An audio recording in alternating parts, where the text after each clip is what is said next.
Hey folks, what's up? This is Adam here. I can't see a guy. Haven't done a movie review in a while, and I explained that in I believe last week when I told you I was going through some personal problems and all kinds of shit like that. But today I'm feeling fine, and I want to make the most of those moments. So I want to get on with a movie review, and I want to get on with a movie which I love. Yeah, I love, not average like or really like, love.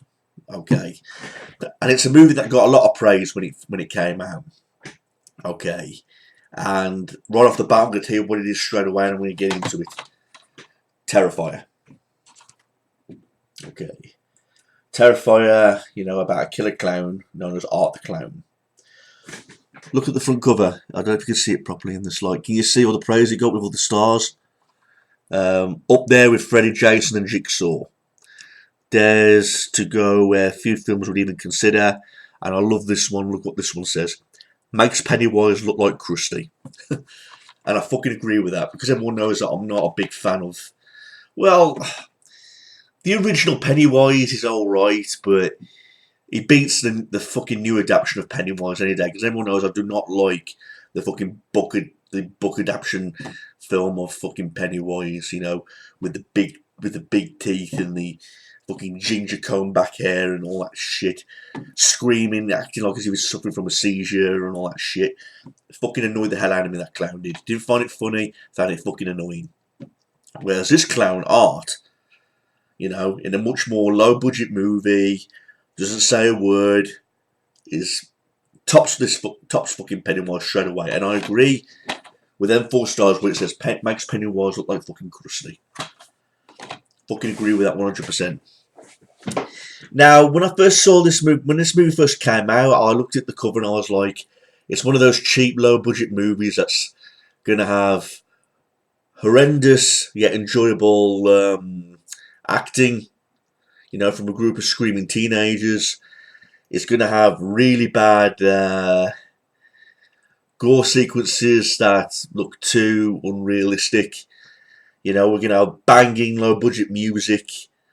The atmosphere is going to look all dark and cranny, and it's a low-budget movie. But I love them type of movies. Some of them are guilty pleasures. I mean, not all of them. I mean, when you list your typical ones like Camp Blood and Grim Weekend, Ice Queen, all your typical low-budget horror movies. Some of them are guilty pleasures. Some of them you just can't bear, and they're fucking shit movies. But some of them are guilty pleasures. And I thought at least this is going to be a guilty pleasure, because there's been loads of low-budget movies with killer clowns in, and I thought this was going to be one of them. But when I looked at all the praise this movie got, I mean, when it got released, it had mixed to positive reviews, but it got a lot of praise, this movie did. Everyone was saying that this guy, Art the Clown, is going to be the next big deal, and people were really getting behind the character, saying he's going to be up there with Freddy and Jason one day, and Chucky and all those other horror icons. And I thought to myself, wow, this movie is going to be really that good, because I've said this from time to time, everybody. What we need in this new horror generation is new horror icons. I've said this from time and time again. You got your typical ones like Freddy, Jason, Chucky, Jigsaw. You got all your different types of horror icons. And the problem with this generation now is that there's no horror icons you can name. They're up there with all them list of horror characters just stated. You can't fucking name any. Because what today's horror generation focuses on is all these fucking remakes. They just focus on remakes of classics that once was. And I'm thinking, we don't need a remake. We don't need a sequel for that matter. What we need is new stuff that's going to generate these new horror icons that are going to be up there with Freddy, Jason, and all those other horror characters. And after seeing this movie, Terrifier, I would generally like to say that that character, Art the Clown, I'd love to see him up there with Freddy and Jason and all those other horror icons. If this film is done right, and it's done very carefully, I generally believe that this guy, Art the Clown, can be the next generation of horror. He can be, the next horror icon, if done right. And I think it's done a great job so far with all the praise it's got. I mean, I know I've rambled on a bit, but I'm going to get into what this movie's about. Basically, it's Halloween night. And you got these 2 girls who are eating in this pizza cafe, One's a blonde, one's like a dark-haired, goth-looking girl, right?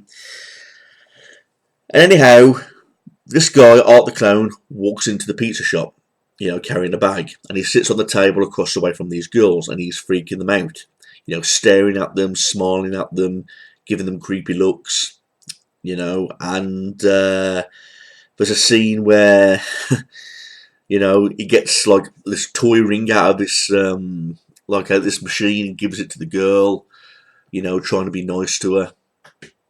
But creeping them out at the same time. I mean, you would be fucking creeped out if a clown was looking at you across the way, staring at you, not taking his eyes off you, and giving all the creepy smiley looks and these, the devilish looking teeth and all that kind of shit. But the blonde, being as dumb and retarded as she is, decides to take the piss out of the clown by going up to him and taking a selfie with him. There's a scene where she's like grabbing his face and all that, and I'm thinking, why the fuck would you do that?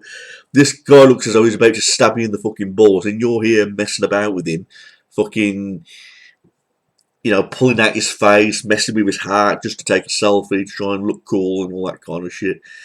And that's basically what she does.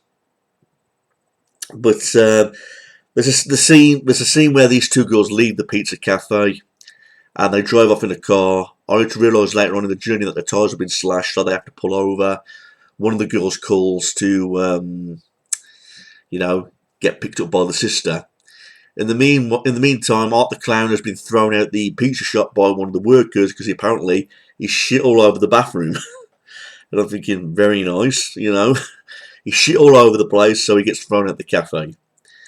And those two later on become victims of Art the Clown, where we see some really good gore scenes, like a scene where some fingers get chopped off and stabbing multiple times in the face. I will say one thing about this film: the gore is definitely there, right? I think it was one of those main factors that this movie really focused on. It was like the gore side of things, because there's a scene in this movie that makes your jaw drop, later on in this movie, and I'm going to tell you what that scene is when I get to it. But again, the Art the Clown character, he looks like a normal clown. Of course, he's more hideous looking with the face features. He's got like the long nose. One thing that stands out right away is his teeth. He's got like his horrible, rotten teeth. And he never says a word throughout the whole film. And many people would say he's not really acting if he's not saying anything, but I disagree with that. There's loads of ways how you can act in a movie, by giving facial expressions, body language, showing emotional distress or showing emotional feelings through the way you walk, the way you present yourself, And Art the Clown just does that. I mean, he doesn't say a word throughout the whole film, no dialogue. And in my opinion, does that make him even more scary? The fact that he's not talking, the fact that you don't really know nothing about this clown, the fact you don't know why he's evil, you don't know why he does all these outrageous, disgusting things.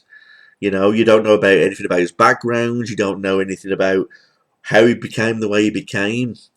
And you think to yourself, why is Art the Clown this way? And not knowing that is what makes him scary. Kind of like Michael Myers in the first movie, where Michael Myers just did not say anything. He was a mute, and you didn't know nothing about him. The way he stalked the babysitter and all that kind of shit. There's scenes where he appeared, behind a bush and then in a garden behind the washing line and all that kind of shit. You think to yourself, that's a scary character, because you have no fucking idea what the character's capable of. You don't know anything about his history. They ruined it later on when they did all those other Halloween sequels and we knew more about the background of the character, and we didn't need to know all that shit. You just took away the whole scares and the point of the movie. You know what I mean? Well, anyway, when the tires get slashed with this car, the two girls, they go into this building, this random building where I think they want to use a bathroom or something like that. Art the Clown shows up at this building, and we see, in my opinion, the goriest scene in the whole fucking movie, and I was blown away by this scene. The girl with the dark hair is tied up to the chair, while the blonde is hanging upside down. And Art the Clown literally strips her naked, fully 100%, and then he uses a hacksaw to saw her in half from the vagina all the way down to the fucking face. And you actually see the whole thing, where he's actually sawing slowly right through her flesh, and he saws her all the way down, upside down, right through her skull, everything. And she like splits in two, and I tell you, it was a scene like I've never seen in a gory horror movie before. Yes, you've seen your typical stabbing scenes or your decapitation scenes or scenes like that, but a scene where a naked woman's upside down and he saws her in half, you're like, oh. So now we know for certain that Art the Clown's demented beyond words. He's beyond sophisticated, and you know, so another reason why you should say he would look like Krusty. I mean, it's why Pennywise would look like Krusty, because Pennywise would never do anything like that. You know, yet this guy Art the Clown would. You know, there's a scene where the girl with the black hair manages to break free from the chair. She beats the shit out of Art the Clown. You know, there's a bit of hide and seek games going on, but eventually Art the Clown finds her and he shoots her in the skull. Now, one thing I will say about this movie that raised a question mark for me was, okay, he used a gun to kill her. Why didn't he use that gun later on in the film where the second half was focusing on the sister? You know, the scene, I mean, many of you would say yes, because he's about the hide and seek type of things. He's about the dimension kind of things. Loves to play with his victims. Maybe that's the case. But there's several scenes where he could have used a gun to end the nightmare, where she became too much of a handful, too much of chaos to handle or try and kill. So he could have used a gun. So, again, that's just one of those things that questioned in my mind, but maybe it's not important. I mean, now that the two lead characters have been killed off, the second half of the movie focuses on the girl's sister when she arrives at the destination where Art the Clown is. You know, she finds the bodies, you know, and now it's just Art the Clown and the sister now. I mean, there is another character introduced. I mean, the guy who let the two leading characters into the building, like the cleaning guy, he plays a role. He gets like a hammer at the back of the head and all that kind of shit.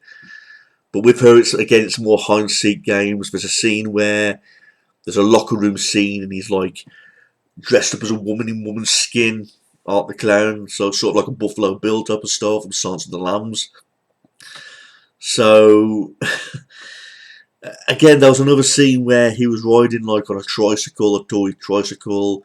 He's been in the comfort of this homeless woman who's holding this baby. So straight away, I'm getting the impression like he sort of had like a tormented background where it involved his mother or some sort of neglect. You know, that's only guessing, it wasn't confirmed, like, but you think to yourself he's had some sort of childhood neglect, and that's probably one of the reasons why he's turned out the way he has, because all of his feeling of being abandoned. You know, so that's a possibility. So in terms of everything overall in this movie, like I said, the gore's definitely there. I think it's focused mainly on that. I agree with the 4 stars where it says makes Pennywise look like Krusty. You know, agree with that 100%. Up there with Freddy, it says, like it says here, up there with Freddy, Jason, and Jigsaw. One day, possibly, and hopefully. You know, because I mean, a sequel has been made now, but due to the COVID, it hasn't been released yet.